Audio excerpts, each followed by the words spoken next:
What the Tech is sponsored by Carbonite Online Backup. Automatic, continual, and unlimited backups for your computer. Try it for free at Carbonite.com and use offer code WhatTheTech and get 2 bonus months with purchase. What the Tech?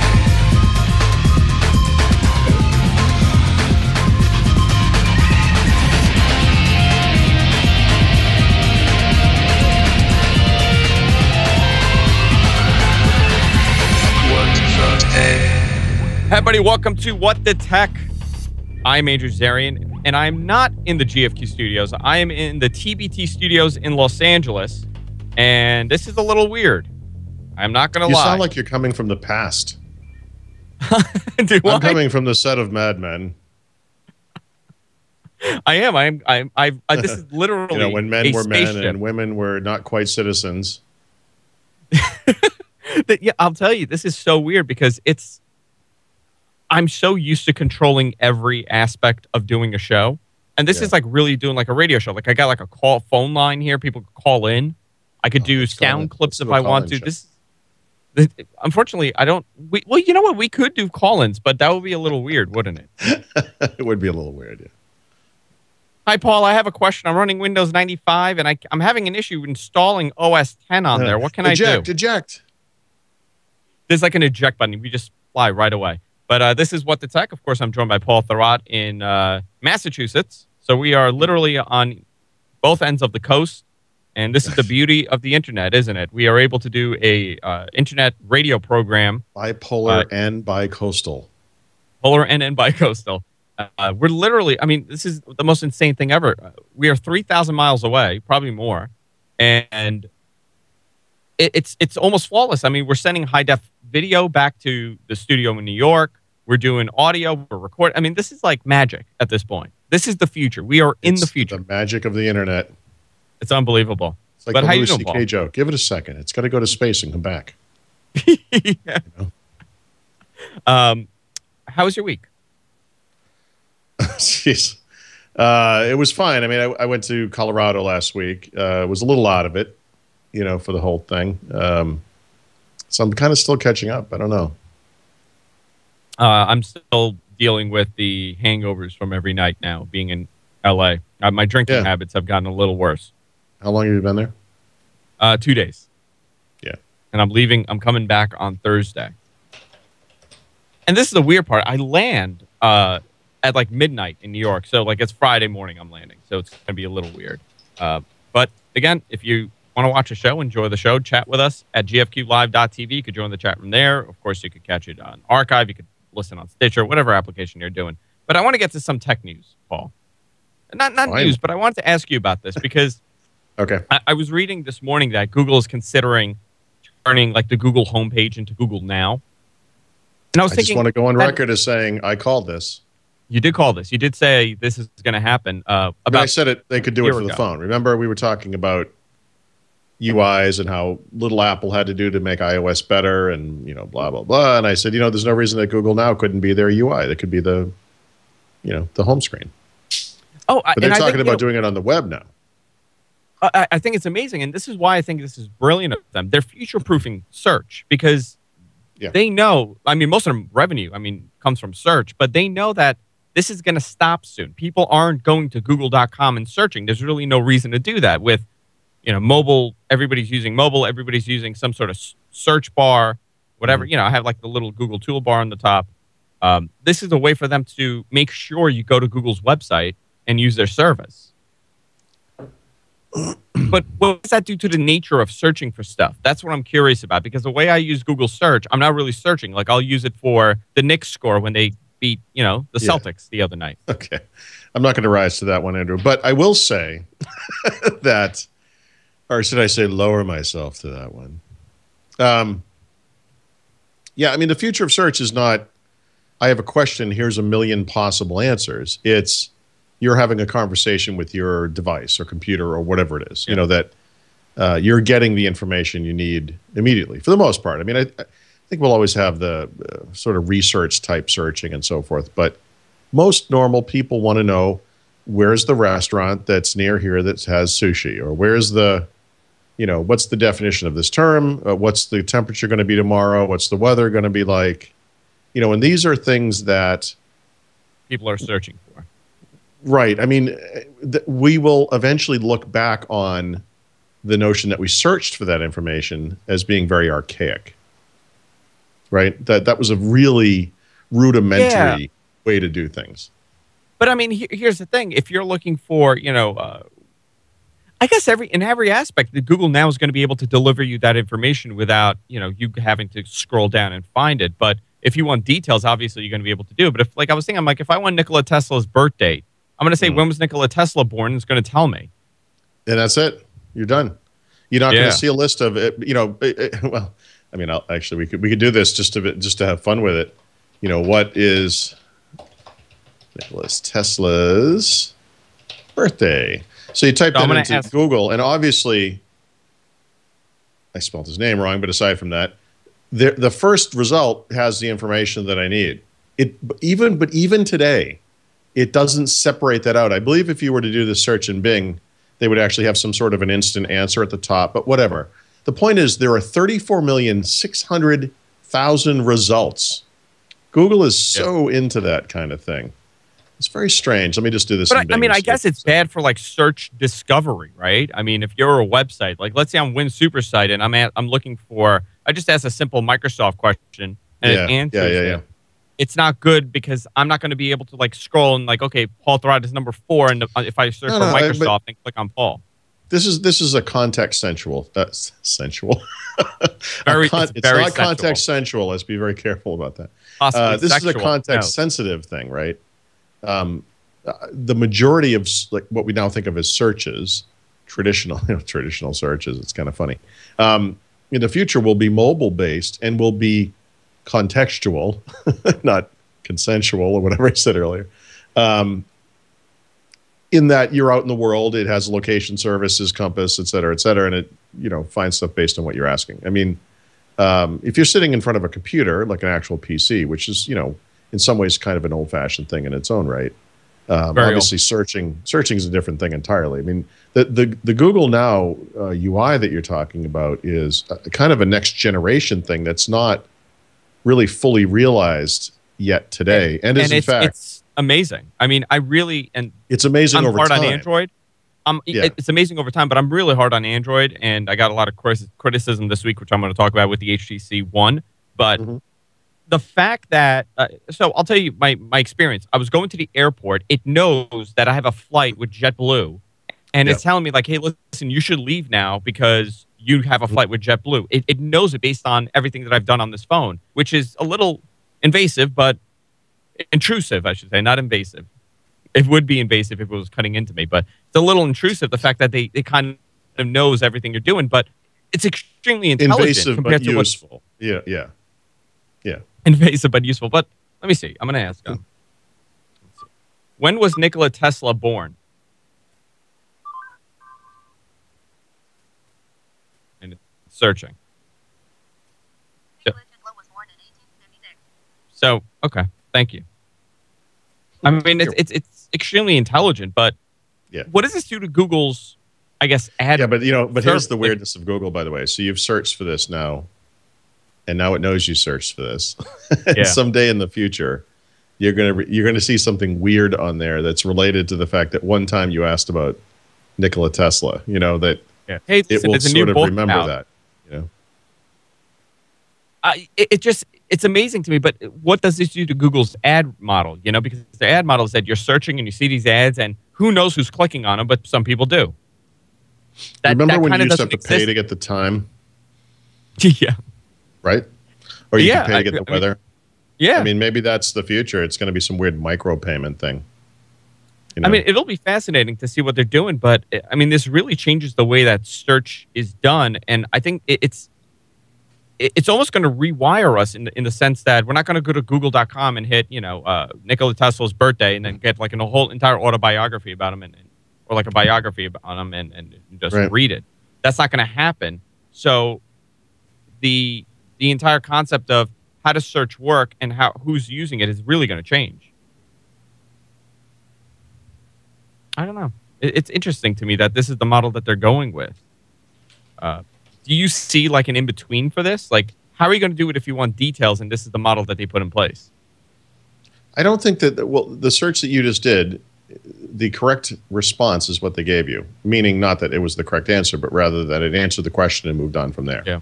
That's the correct way to do that in that context. You know, if you pick up that device, that same device, and you know, type that search into Google or, you know, Google search or whatever, it makes sense that there would be traditional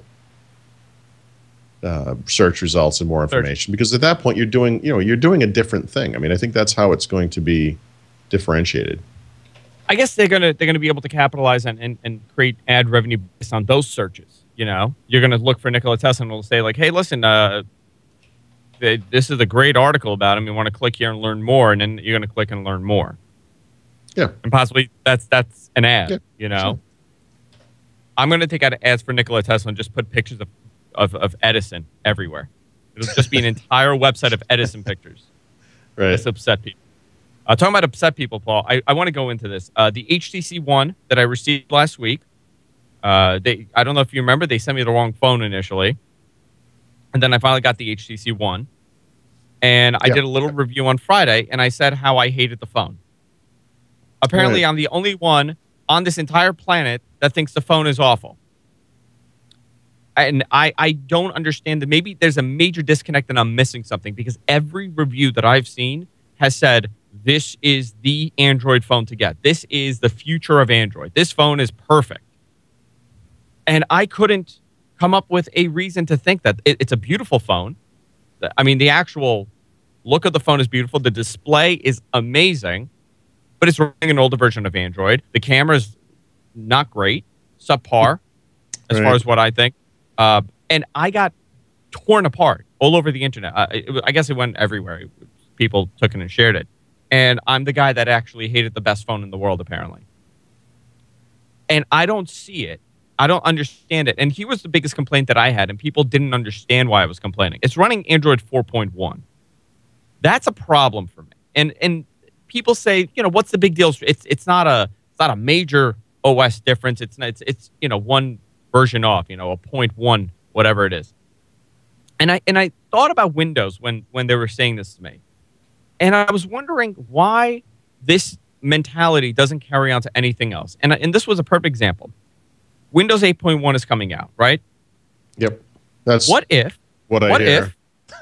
That's what you heard. I don't know how true it is. There's something about blue. I don't know. Let's just go into this hypothetical world where Dell decides that they're going to release Windows 8 on all their computers, except for Windows 8.1 on all their computers, except for their flagship phone or flagship laptop. That's still going to run Windows 8 and not Windows 8.1. What would people's reactions be then? Yeah, I see where you're going with this. That's inconceivable. I mean, obviously, it's inconceivable. I mean, that's never going to happen. But why is it that we're able to forgive Android for doing this? Why is it that we're able to say, well, it's okay, it's running version 4.1. It's not that big of a deal. And I thought Windows 8 is a perfect comparison at this point, because Windows 8, it came out. It's on every computer.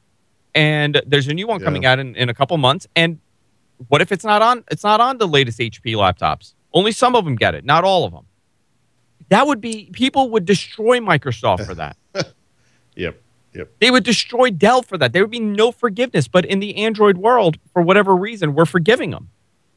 It's fun. I just had this conversation with my wife. This is not about Android specifically, but we were driving home last night from Boston, and I don't remember what triggered this, but I said, let me ask you something. As I do, my wife is much smarter than I am, and so as things occur to me, I realize as I'm saying it that she has actively known about this for 12 years or more and is just humoring me as I have this sort of awakening, you know.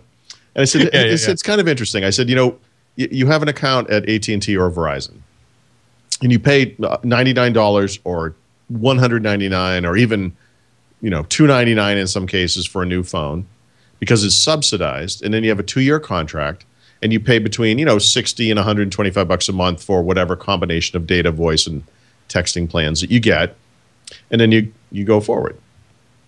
And then 2 years goes by, And if you're like someone like me or you, or meaning Andrew, you, not my wife, you, but 2 years into this contract would be more than ready to get a new phone. But I think increasingly, as with PCs, people who are using smartphones today could probably get along pretty well with a smartphone for longer than 2 years, especially going forward.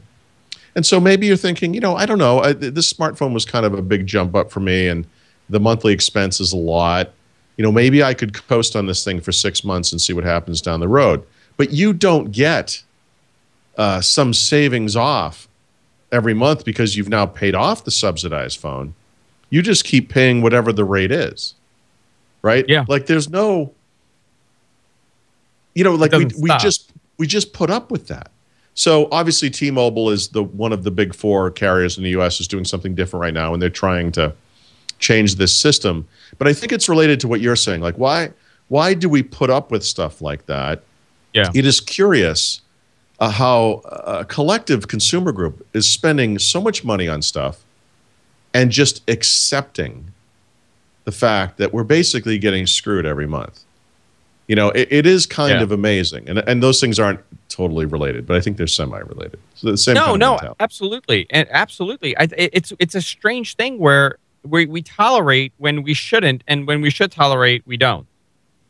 It's bizarre to me, but with this phone, it was amazing to me. I mean, it was eye-opening that so many people do not care about the version of Android. Well, I will say this, and I'm not defending it. I guess this is more of a devil's advocate kind of position. No.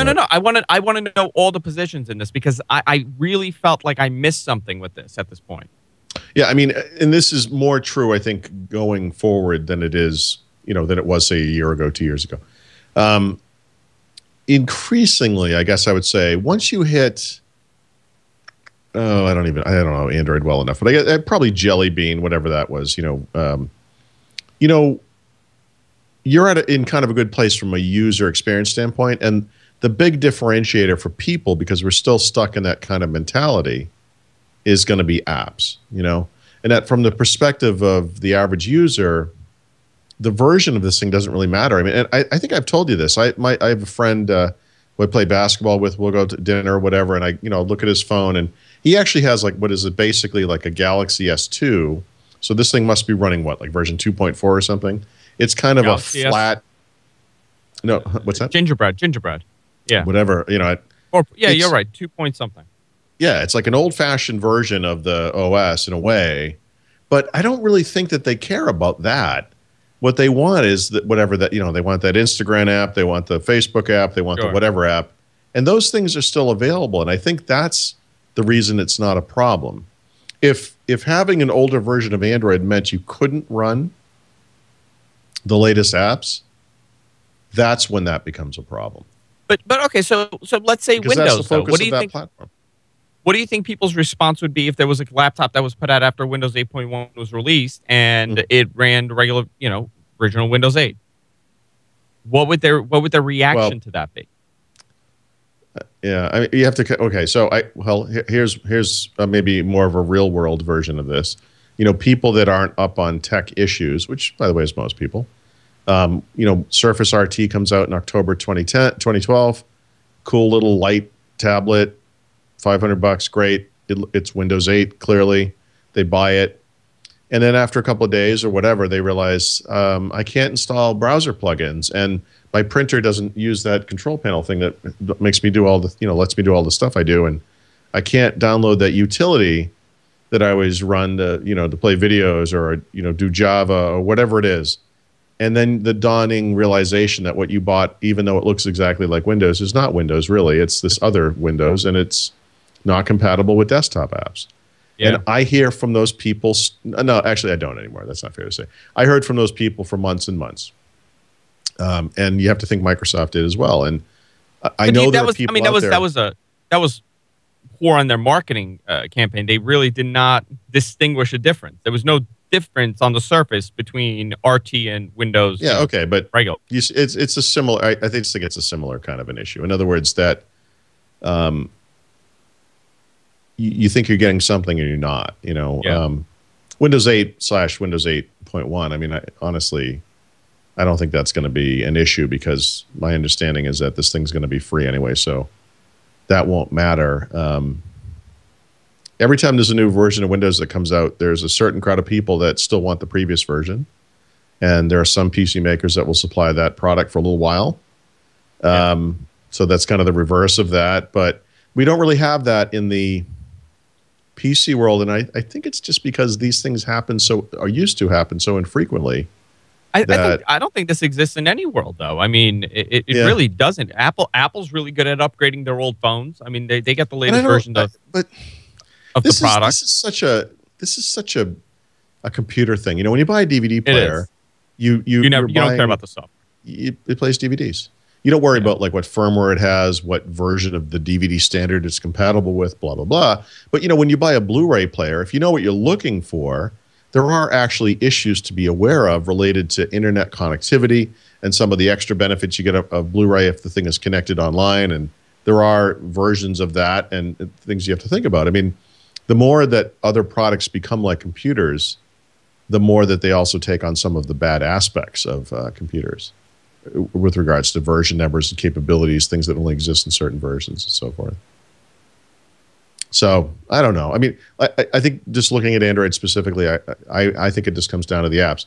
The outrage would occur if Instagram, 2.0 came out or whatever version, and it only ran on Jelly Bean. Then you would hear, because whatever huge percentage of people still run pre-Jelly Bean versions of Android would then be freaked because suddenly they were screwed. That's where the screwing occurs. That's where the outrage occurs. I think a lot of it is aesthetics also. I think a lot of people look at this phone, the HTC One, and they go, my God, this is such a beautiful phone, and the display is so pretty, and it's so great. And they don't want to, it's almost like they're trying to convince themselves that this is absolutely right. And when someone says, like, I really don't like some of this stuff, they don't understand why. But it's a beautiful phone. The camera is awful on it. I don't think the camera's good at all. It does this weird burst thing, which is okay, but the camera's not great. Considering this is your flagship phone, still nobody has a great camera phone. Fine, let's skip the older version of Android. The battery life is not amazing, and you cannot replace the battery. Sure. Well, that's another little innovation we can thank Apple for. The fact that we just put up with that. Phones don't last all day long. I don't necessarily think is it a good phone? Sure. It's a good phone. It's a really good phone. Is it a great phone? No. I don't think so. Right. People went crazy. Insane. How could you like the BlackBerry and you don't like that? Well, I like the BlackBerry. It worked for me. Right. Well, I may be a little crazy to like the BlackBerry. I think Paul's the one that wrote that email. A little crazy? That I like the BlackBerry phone. I think it's nice that you like the BlackBerry. Someone has to like it. I mean, I think what I wrote was that I understood because, I really like Windows Phone, and sometimes you feel like you're kind of spitting in the wind that no one is paying attention to the fact that this thing is really great, Why is that, though? I mean, I think a lot of it is the media and perception of it. But do you think they're not getting it because it is so different than what every other OS is for the mobile, or is it just the market is so saturated with Android and iOS where it's really difficult to break it? Oddly enough, again, I think it just comes back to that apps thing. I think I know that people, when they buy an Android phone or an iPhone, know that this thing is going to work. It's going to run all the apps they want to run. And that's what they care about. I just think that's all. That's the end of the thought. That BlackBerry doesn't and Windows Phone doesn't, and whether or not those two statements are true, that's the perception, and that's kind of conversation over. I'm going to take a little break. It is too bad. It really is. I wish there was much more competition and everybody was doing well. My whole life has been like this, dude. When I was growing up, I was an Amiga user and enthusiast. And this thing for the day was head and shoulders over anything that the Macintosh offered or that IBM offered to the PC, and it was frustrating that those other platforms were more popular. I find myself in that same position that I was in literally over 20 years ago, as with the Amiga, as I am today with Windows Phone. Like, you're just shouting at nobody. Nobody's listening. I'm listening, Paul. Our viewers are listening. Thank you. The world is listening. And I want to talk about the world listening. It's very important stuff. But I do need to take a little break. We need to talk about Carbonite online backup. Is your computer backed up? And that's a question I ask people all the time. I have a lot of relatives, and I format the computers, and they want me to. I format, Paul, and I go to services, and I shut down services like fax and tablet. Paul yell at me for that because he says that's the old way of doing computing. But I like doing that. I did a firmware update today, too. I did a BIOS update, I should say, on a computer today, which is a very hectic process. But what would have happened if everything just died and I lost the data? Well, if I lost the data, hopefully I would have had a backup somewhere. If I didn't have a backup, I was kind of screwed. Well, with Carbonite, they make it extremely easy for you. They back everything up for you automatically, continually. It's safe offline, off-site, online, and it's away from anything that could potentially destroy your data. I have it on my wife's computer. I have it on one of my backup computers that I have a lot of my work stuff on. So it's very important. But here's the great part. Unlimited backups for your PC or Mac for $59 a year. Phenomenal. $59, virtually nothing. Go to Carbonite.com, use offer code WhatTheTech, and you'll get 2 bonus months for free if you decide to keep the service. You get the trial, you could try it out, keep the service. WhatTheTech is the code that you use. I was one of these people that was so hesitant of doing the backup online. I thought having a hard drive is enough. And if anybody was watching any of the other shows that we were doing here, my time capsule died. I have an Apple time capsule, which I got as a gift, Paul. Don't hold it against me. But I got an Apple time capsule, and I was putting a lot of my stuff on there. And the time capsule started making some like weird grinding noises about 6 months ago. And I was like, that's a little interesting. So I would unplug it, plug it back in, and it would start up again. Finally, the thing died last week. I had photos on there. I had my music on there. I had virtually everything that Your time capsule died? Yeah. Yeah, so I have mixed feelings about that. Like, on the one hand, I feel bad that you lost data, but on the other hand, anytime an Apple product goes down, it's like, well... I know. Well, they're actually one of the... I would never recommend anybody to get it because it's like entire websites dedicated to the time capsule dying. I mean, entire websites. So, luckily for me, everything that I have is backed up on the cloud via Carbonite. So, there was no disaster for me. There was no, oh my God, what am I going to do? It didn't matter if I could revive that hard drive or not. I just threw it in the garbage, and I'm going to get another router and just, start backing stuff up on another hard drive if I need to, if I need a on-site backup. Carbonite.com, offer code WhatTheTech, and I want to thank Carbonite for supporting the show. That thing is a piece of junk, that time capsule. Holy crap. I mean, talk about a flawed Apple product. That is the prime example of an Apple product that people buy because it's an Apple product. Sure. It's extremely overpriced. It's about $300 for the stupid thing. You're getting a terabyte or two. And the thing just dies after a couple, maybe a year or Don't worry, I was never going to buy one. Okay, I'm glad. I'm glad to hear that. You don't have to warn me. I just want to warn you, Paul. I just want you to know. Paul, I want to talk to you about the service Aereo. Yeah.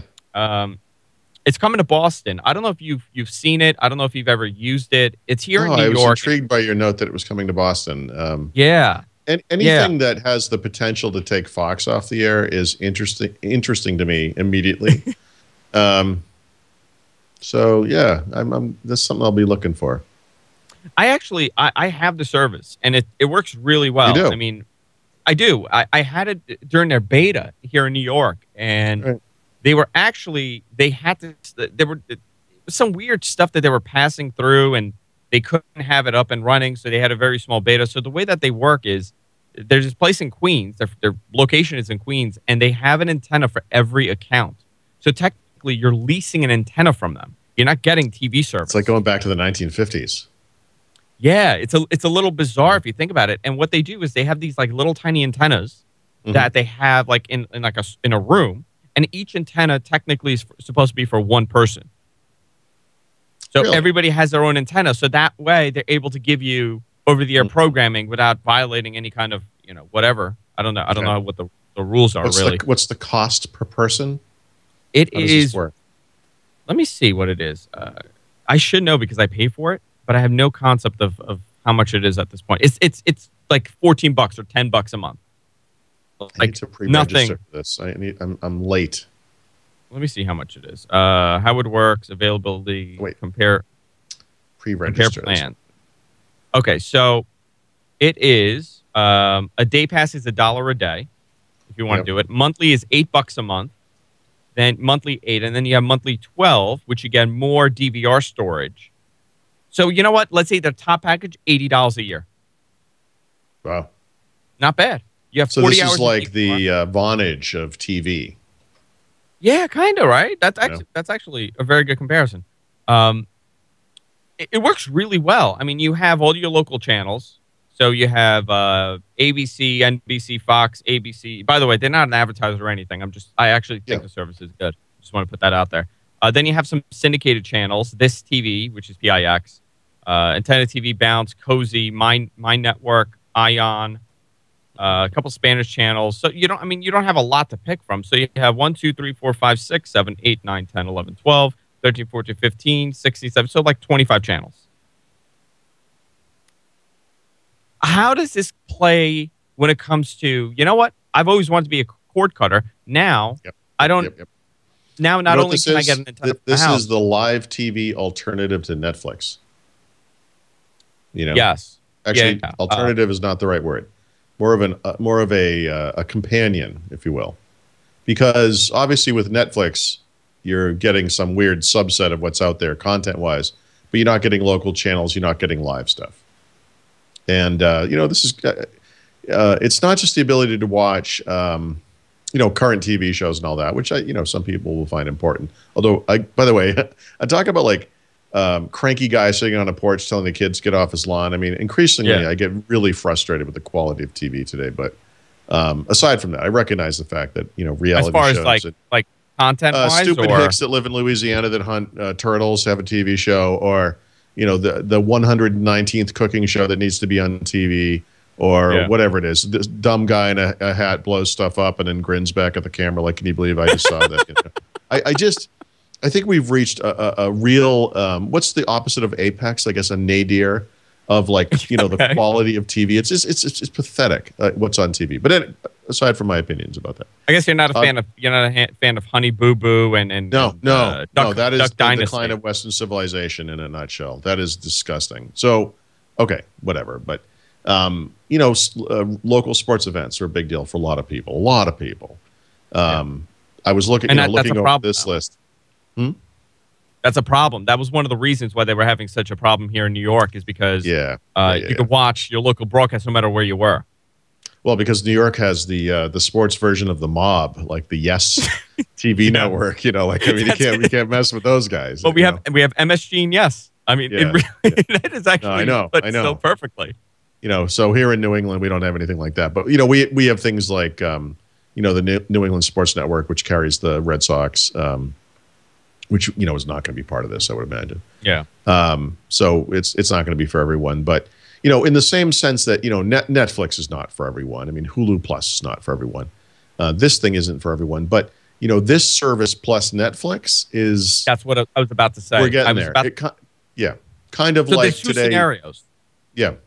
There's two scenarios that will play out with a service like this. You're going to have either a device like a Roku or a Xbox that's going to have support for this. So if you have the service, you could actually access it on these devices, which is great. And by the way, cheap devices in some cases, like Roku. Yeah, cheap devices. Yeah, Roku's $99. Apple TV, whatever it is. Or I really see this being very successful, and it will definitely be the downfall of the way that we perceive television and we get television and we access the content, is if a company like Netflix says, you know what, I want to partner up with these guys, I want to acquire these guys. Now not only do you get Netflix on demand, you also get Netflix TV. And that will begin, in my opinion, that'll begin this weird, tumble of how the cable companies supply you with the content. Bloomberg, for example, Bloomberg TV, which is a cable station, is going to be on Aereo. I think a lot of these other networks are going to jump on board to things like this. Sure. how do you see it working? I mean, the whole problem is, I don't know. So, by the way, not the cable channels. looking at this a little more closely, I mean, there's another big piece to this, which is the DVR component. Yeah. In the same way that storing your music in the cloud makes a lot of sense, having like is this a cloud-based DVR capability? Is that what this is? Or is this? So you could no cloud-based DVR. So you set it to record, and it'll record the programs and keep it on the cloud, and you access it via their software.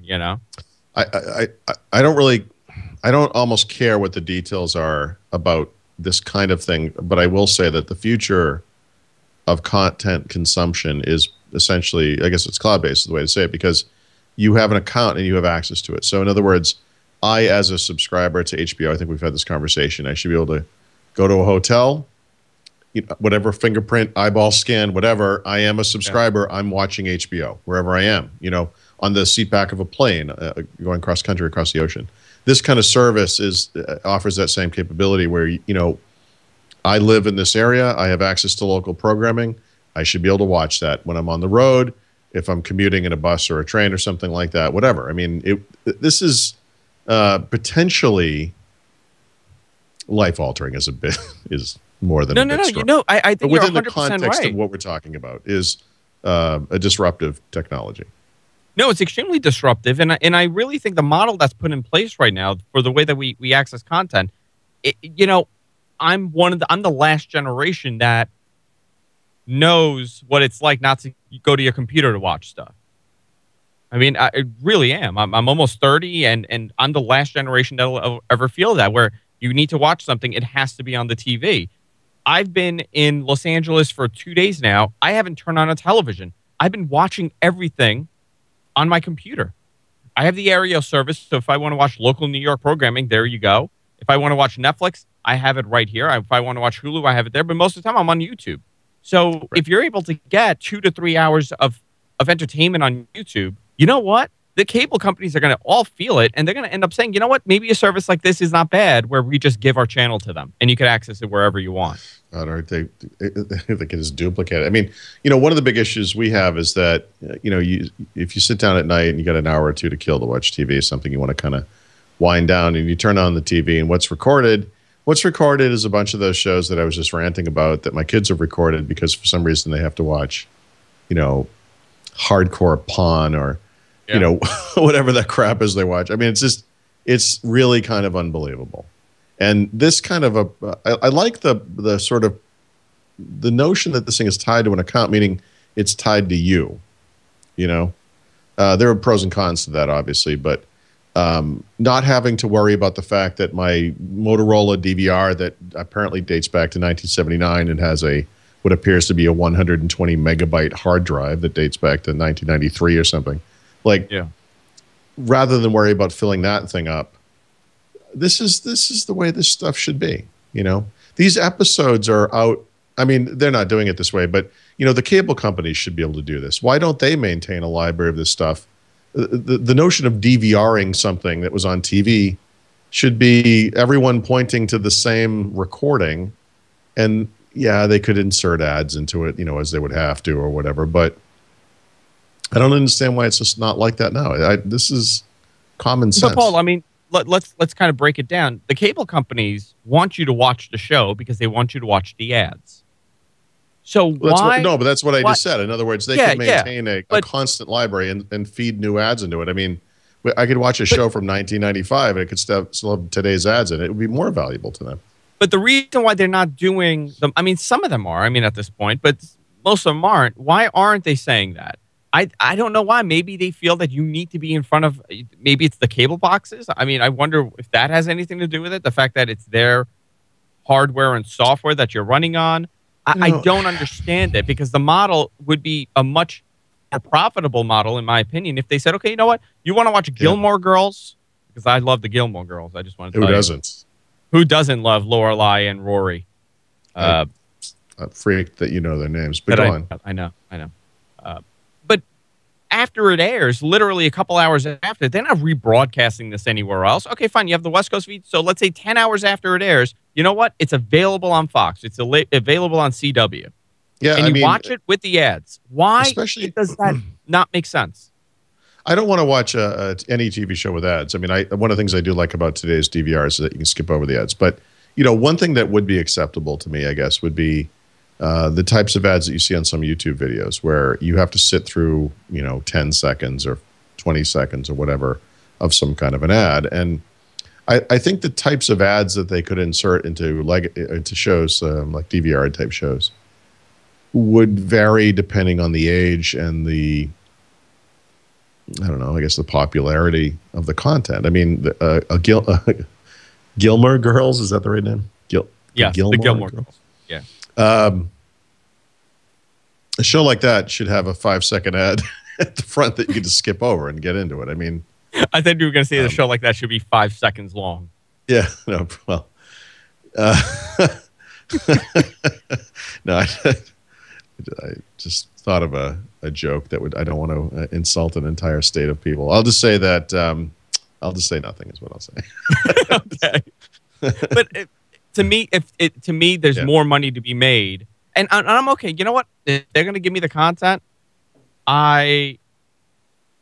if they're giving it to me, I'm okay sitting there and watching a 2-minute ad like it's on TV. Because it's content that I would not be getting anywhere else. Because sure. Discovery, for an example, Discovery, Nat Geo, the History Channel are the worst at doing this. They have a show airing live, and that is really weird. The phone line just went on. That was really weird. I was about to take a caller. You should. Looking at the board, and that's really funny. The board was on and was flashing. On the air. Fresh Air with Paul and Andrew on NPR. That's really weird. The phone is. You want me to take this? This is really funny. Yeah, you should take it. Please take it. Okay, I'm going to take it. How do I do this? Telephone. There we go. Oh, they hung up. I put it the line up. I have a wrong number, which is what would have made that awesome. That would have been great. American Express calling. Would you like the new Sapphire Blue card? Now I have no idea what I was saying. Where was I, Paul? I really have no clue what I was talking about. Yeah, we were talking about literally 3 seconds ago. Gilmore Girls. You don't mind watching? Okay, so no. Like History Channel, History 2, Nat Geo, all these channels, right? There have been times that I wanted to watch something and I missed it. I didn't DVR it, and my DVR didn't record. They will not put the show on demand. They refuse to put it on demand. You have to watch it during a replay. God knows what hour. At 4 o'clock in the morning, you got to watch it. A company. How many people are watching Ancient Aliens? I just want to know that. How many people are watching? So actually, it's fascinating that you just brought up Ancient Aliens, because yesterday I love that show. I wasn't watching Ancient Aliens, but I was watching a show about UFOs that was on the History Channel, and a thought occurred to me, which is that the History Channel, like all of those other channels, like Discovery, Nat Geo, and a bunch of others, used to be very true to their mission. That you could turn on the History Channel and 9 times out of 10, you'd be staring right at Adolf Hitler. And I was one of those people that really kind of enjoyed that. Like I did too. I missed the days when MTV was actually about music videos. Obviously these things grow and evolve and change and all that stuff. Years ago, a purist would be irritated by the fact that a UFO show was on History because there was sort of a tenuous connection between UFOs and history that obviously UFOs sightings occurred throughout history, so we could have it on the History Channel, and that makes sense. But today what they have on the History Channel are these reality shows that have nothing to do with history at all, like nothing at all. And I find that to be very irritating. And I think one of the nice things about these kinds of online services is that we have the opportunity to have, I hesitate to call them channels because they're not channels like on cable, like traditional cable, if you will, but they are content channels of some kind that will literally be about that topic. That one of the nice things about the way the world is changing is that I, as a history buff, can go to some history, again, channel, for lack of a better word, and actually see history content, not two hicks in the back of a pickup truck trying to shoot frogs in the dark or whatever the heck is going on in that show. I mean, it's just bizarre to me that the way that these things have evolved. I don't mean to say like they deserve to be punished, but they deserve to be punished.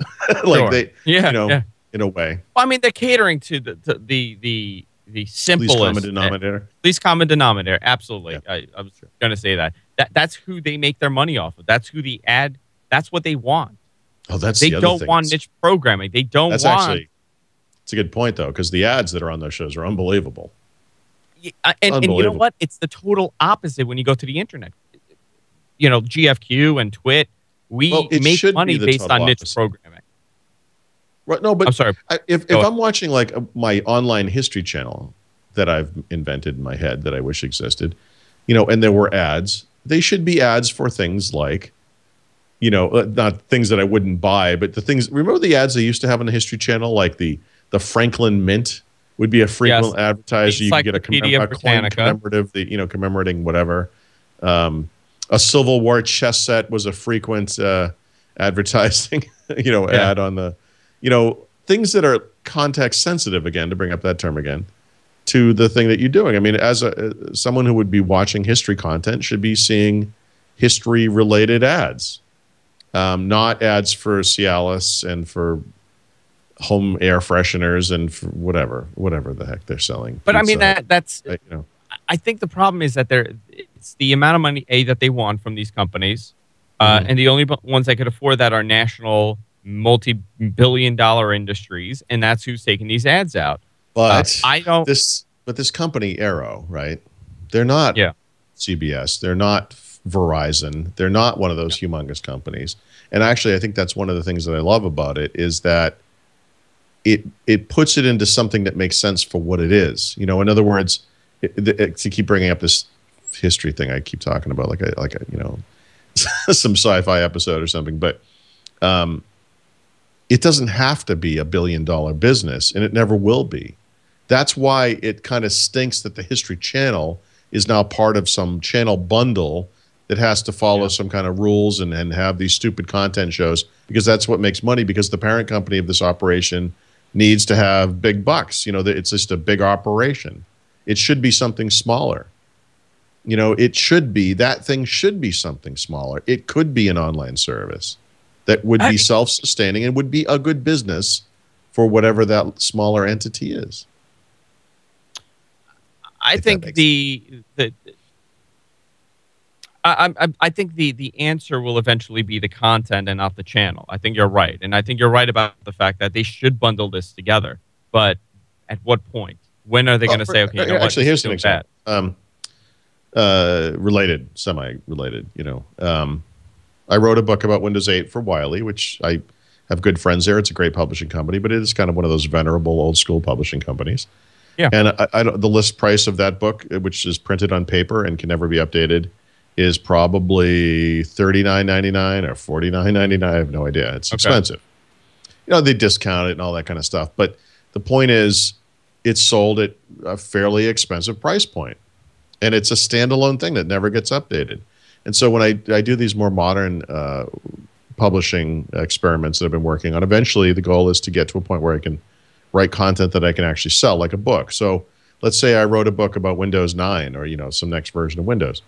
I mean, at what point, when does it become, like, how cheap could I sell something like that and actually make money, or make as much money as I made writing, a Windows book for Wiley, right?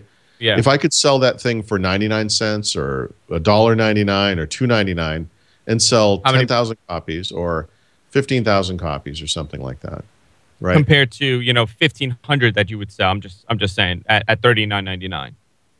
No, I would still. I mean, no, I sold a lot more than that. But I mean, no. I'm just saying. But I get some tiny percentage. Like, in other words, if I got all of the money, minus maybe 30% for those Amazon sales or whatever, and what if I made like 10, 20 grand, something like that? That's. I thought your point was you would actually sell more because it's far. Yeah, it's cheap. Less expensive than. And I would get more of the money directly. So I guess the point is, for a publishing company, is a book that sells 10 to 25,000 copies a viable business? Maybe not. But for an individual, a self-published book that sells that many is an incredibly viable business. And it's a better deal for the people that buy it, because that's something I can keep updated and going on, just something I would do as an ongoing thing. So there's a big difference between something that costs 99 cents to $2.99 versus something that costs $29.99 to $49.99. I mean, It's the same thing, though. I mean, as far as the person who buys it is concerned, well, actually, it's better. The cheaper thing is better. And that's what I mean. I think these serve, not necessarily this company, but these kinds of, as these things turn to online services, as we absorb this content online instead of via these more traditional means, there are huge benefits to it, to the end user. It doesn't, and the business model doesn't have to be, it's $1 billion business. It can be a really small business, and the people responsible for it could still make a good amount of money for them. Something that the Viacoms of the world can't do.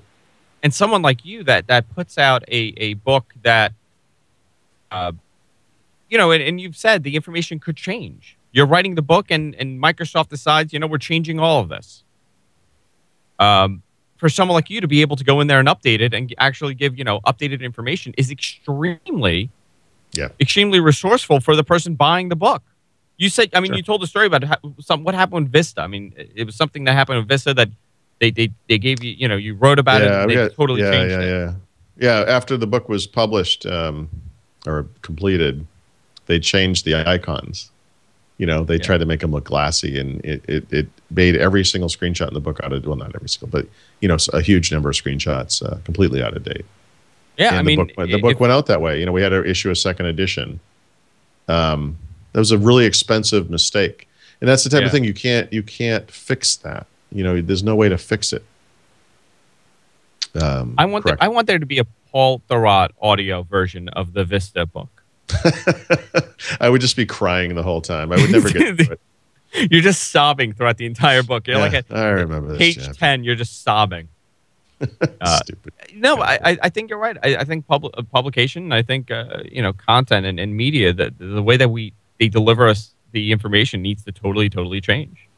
And who knows when it's going to happen? I think it's happening. I think with services like Amazon, where you could self-publish now and you could update. It's come a long way, but it's still something is missing. Paul, I want to talk to you about AMD for a couple minutes. Okay. And somebody gave me, if I had the email right now, I would be able to tell you who said it. But one of our viewers said, we need a mini theme song for this like what happened to segment, you know, like that. Yeah, somebody recommended at a rim shop. Yeah, I have a soundboard. Maybe it's somewhere here. It's one of those like a farting sound. One of it's like crazy. It's like a lot of buttons, and I could change it. It's a whole thing. Or launch missiles somebody on recommended North Korea by mistake. You know, there is like a red button that says "Do not press," and I really want to press it and see what happens. Yep. Never press. It has like a glass case over it. Somebody recommended that we do like this "What happened" segment, and I thought, you know what, that's actually really cool because we always talk about what happened to this or why did this go wrong. And the one that I thought about, I mean, instantly was AMD. Sure. You know, two companies, Kodak and AMD. There were two companies that really stood. I don't know why when I thought of this. BlackBerry would be a good one too. BlackBerry would be a great one too that we could do in coming weeks. But I wanted to do AMD because AMD was always the underdog until about the early 2000s, and they really turned around, and they were kicking Intel's ass for a couple of years. I can tell you why. Why were they kicking Intel's ass? Yeah, no, I can tell you why. I can tell you why it happened. Okay, tell me why. Why? Well, because they came up with, I'm going to forget the original name of it, but what we now think of as the x64 instructions. You know, they basically took the x86 chipset and they evolved it to 64 bits with complete backwards compatibility. No emulation mode, just the same thing, 64 bits. Kind of a little bit of a hack in a way, but they took this thing and they made it 64 bits. Intel's plan for years was to move away from x86 and go to Itanium, which they had co-developed with HP. Yeah. Itanium has so much wrong with it. I'm not even sure where to begin. But I believe they initially, and I could be wrong, so please tell me if I'm wrong. Intel's plan was to have the Pentium 4 as like a piece of hardware that will last for a long time, because I remember they were saying it would go up to like 8 gigahertz. You know, that was their goal. Oh yeah, back in the sure, it probably would have been a single core 8. No, single core. They weren't looking into having multiple cores. Oh no, listen, Intel. The amazing thing about where we're at today is that Intel had to be dragged kicking and screaming into every processor innovation that's occurred over the past decade. But And you know what? Mobile's another perfect example that they're doing the same mistake. Yes. Yep. Oh yeah. No, it's a weird thing because they really just didn't get it for a long time. But what it was that put AMD over the top wasn't that they created this 64-bit version of x86. It's that Microsoft endorsed it, specifically Dave Cutler, the architect for Windows NT, and Microsoft had ported Windows NT to every non-Intel chipset that was available at the time, and that included PowerPC and MIPS, the Alpha, and Itanium as well. They were desperate to get Windows going on x80, on non-x86 hardware, meaning 64-bit hardware, the hardware that would be the future of computing, and they weren't. At the time, they didn't know what it was. None of these things were going to take off. And when AMD came out with what we now call x64, I think they called it AMD 64. I'm trying to. They did. I believe the Athlons were the first ones with them, right? Yeah.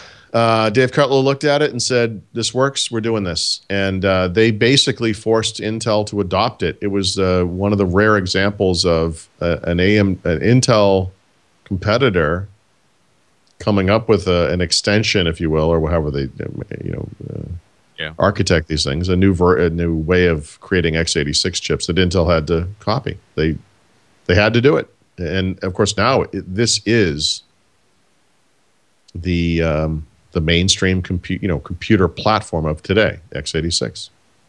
It's fascinating that AMD was really doing well with, and also the fact that they were cheaper than Intel didn't hurt either. But they were just much better performing chips until the multiple cores, until the Core 2s, and that's when they started falling behind because they hadn't anticipated that it was going to be so effective. And so as far as the performance went of those Intels, the Core 2s, and then they became the i7s and i5s as we know it. But they really, and I was with AMD for quite a long time, and just they could not do that hyper-threading stuff that Intel was doing. And that really made the difference. Right. I mean, they just couldn't do it. But I think AMD also was the first to start using DDR2, and they were doing something weird with the memory. It was allocating the memory to the CPU, so it was far more efficient with using memory. I remember they were doing something like that with them, and it worked. Yeah, I'm not much of a hardware geek, but I what you're saying sounds correct. It's one of those things where like memory can be attached almost semi-directly to the CPU and accessed more quickly rather than being out on a bus or something. And at the bit width, I guess, of the bus is what determines the speed at which memory can be accessed and so forth. And that was slow on Intel for a while. It's been so long since that stuff has mattered. It's hard to remember, but Intel did a bad job with mobile chips. Pentium M was a joke, and eventually, the processor family that we're still using, the Core processors, that started with the Core. I guess it was the Core Solo, actually, the Core, and then the Core Duo, the Core 2 Duo, and then eventually, today we're on like the 4th generation Core processors coming out right now. Came out of kind of a skunkworks project in Israel that had nothing to do with the mainstream microprocessor design that Intel was doing at all. I mean, they were lucky to have bought that, whatever company, and they had this facility out in Israel. But AMD, I don't know why they haven't performed well over the past decade. I would guess it has to do with the inability of a smaller company to withstand the sheer weight and size of Intel. I mean, I think Intel has been behind the 8 ball so many times as far as not innovating, and yet has been able to kind of just keep jumping ahead each time and adopting the types of advances that its competitors do, and they're trying to do it with ARM, and we'll see how that goes. I mean, ARM is the latest example of this. The x64 stuff was a great example. The mobile stuff that turned the Core 2 Duo was a great example of this. And now we have right ARM. now. I believe AMD's top, I guess their i7 competitor is the FX series, and it's an 8-core chip, but it does not perform at all, even to the level of the i7. They're not even in the conversation anymore. I mean, no. And here's that's the tough thing for AMD. You can always say, like, if you think about other tech markets where there's sort of a monopoly or a near monopoly. I mean, Windows has like 90% market share or more, or whatever it is, and the Mac has maybe 5 or 8% market share, or whatever that is. The people who use a Mac will tell you that it has this advantage, it has this advantage. I mean, there are things that people imagine and maybe real reasons too, but you can make some kind of a case like, well, I chose it for this reason, and I have a good reason to do that. And okay, fine. With AMD, I'd be hard pressed to believe that anybody would ever say, "Oh no, this offers a huge value over the comparable Intel chip," and I specifically sought this thing out. Like, I just don't. They're not even in the conversation. No, and I thought they got ATI also, and now ATI really, I'm not a big fan of them. I've never been a big fan of ATI, but it seems like they really fell behind, and I think they just couldn't keep up with the technology. That was the biggest thing. They were competitive with the pricing, but as far as performance went, they couldn't evolve at the rate that Intel did. But and then you look at the mobile sector, and Intel's doing exactly what AMD did. They're falling behind in mobile. What do you think of their new mobile chipsets? The ones for phones. Who? For Intel. Oh, okay. I thought you meant like AMD has a mobile chipset for phones. Well, AMD's mobile chipset I don't think about them at all, Andrew. The I have to be honest. I am really surprised that Intel hasn't done better on the phone stuff. Obviously, this year is kind of a crucial one for them in making that transition. I don't know. I wonder sometimes. I was thinking about this with regards to ARM. When you think about ARM tablets, the Surface RT is a great example. This thing gets like 9-10 hours of battery life. It's fantastic. Runs on an ARM chip. You can get an Intel Atom processor, like a Clover Trail Atom processor, 2 gigs of RAM, blah, blah, blah. Those things get like 9-10 hours of battery life. They're great, You put these chips in a phone, they can't even last through lunch, Like, how is it that something that is known to be an incredible performer battery-wise on a tablet just chokes up and dies on a smartphone where, the screen is way smaller? I mean, obviously the battery is smaller as well. I get that. I mean, that's obvious. But it seems like those things should last longer. I don't understand that. I think the one thing that Intel should really be focusing on is the battery life. That if you could buy literally a phone that was did exactly what the ARM phone did, but really lasted through the day, where 10 o'clock at night, you plug the thing in, it's still got like 45% battery life. People are going to buy that. That is, for all of the platform baloney that we argue about with phones, seriously, the biggest issue, single issue, if you had to pick one, battery life, obviously. Oh, it's a huge issue. It's the biggest issue. And you know what? Their answer has been throw a bigger battery to it, and that'll solve it. But the battery technology that we're using now has not gotten significantly better over the last 5 years. We've just gotten bigger batteries. I mean, if the phone would have, let's say, like a 1400... Bigger is not the answer. Bigger is not the answer, no. Unfortunately. It's the entire technology of it. It's fascinating, right? We look at Intel, like, how come... Or we look at ARM, like, oh, the chipset's sucking up too much battery life. But it doesn't really rely on the chip. I think a lot of it also relies on the technology that we're using for batteries. And it's one of those things that we have not seen significant growth or improvements over the last couple of years. Which is weird, right? I mean, I guess there's only so much they could do at this point with it. I read a very interesting article. That's their only hope right now, because as far, you'd asked about the phone. I mean, if they can't do the battery thing, then there's no reason for anyone to bother. Yeah. That's all they could offer. So that was the what happened to segment. I'm sure we're going to have a lot more of these. And God, BlackBerry's biggest what happened to ever. What happened to Nintendo is another one too. What happened to Nintendo? I know. They couldn't. They did not evolve. You constantly have to evolve, and these companies sometimes just can't. They kept relying on this kind of bread and butter customer, and I feel like those guys grew up and started having kids, and it's like nobody cares anymore. Well, Sony's another one. Yeah. What happened to Sony? Actually, by the way, Sony's a great one for this. That would be a very complex discussion, because it's such a big company, a big and diverse company with lots of different products. But Yeah, Sony's, that would be a good one. One of the best Sony stories I ever heard was I worked for a Japanese company for about a year, and the president's brother was like a VP at Sony, and he ended up buying all of his kids iPod MP3 players because they refused to use the Sony stuff because it was too complicated for them to use.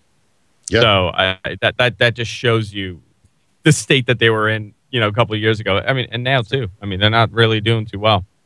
Paul, that wraps it up. We're done. We're finished. Was it weird staring at me in a I just want to stress that area? You look like you're sitting on the set of the Masters of the Universe movie. Like you're like you're like a space captain in an Ed Wood's movie or something. I do sometimes think I'm a space captain. I do sometimes do that. I sometimes pretend it too, and nobody likes it. You should try to get out in the sun while you're there.